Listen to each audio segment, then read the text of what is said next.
తెలంగాణలో మొట్టమొదటిసారిగా రాష్ట్ర స్థాయి బాస్కెట్బాల్ టోర్నమెంట్ జూలై 3న ప్రారంభమవుతుంది. రాష్ట్రంలోని 6 జిల్లాల జట్లతో కోట్ల విజయభాస్కర్ రెడ్డి ఇండోర్ స్టేడియంలో వేదికగా టోర్నమెంట్ జరగనుంది. ఐపీఎల్ తరహాలో ఈ టోర్నమెంట్ నిర్వహిస్తున్నట్లు అసోసియేషన్ ప్రెసిడెంట్ రావుల శ్రీధర్ రెడ్డి తెలిపారు.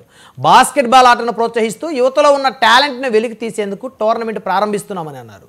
మాల్దీవ్స్లో జరిగిన ఎస్ఏబిఏ బాస్కెట్బాల్ ఛాంపియన్షిప్లో తెలంగాణ నుంచి దేశానికి ప్రాతినిధ్యం వహించిన నేత్ర శాన్వి విహారెడ్డిని అసోసియేషన్ సన్మానించింది.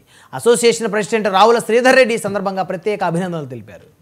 తెలంగాణ బాస్కెట్బాల్ అసోసియేషన్ ఆధ్వర్యంలో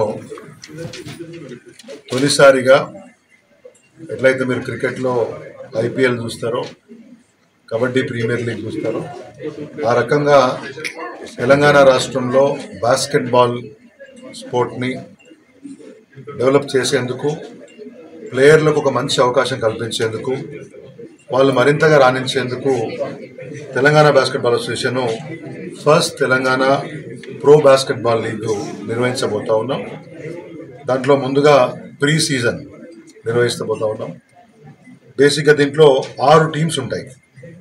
Hyderabad hawks, Rangareddy rhinos, Warangal warriors, Karimnagar kings, Nizamabad nawabs, Mahabubnagar bulls.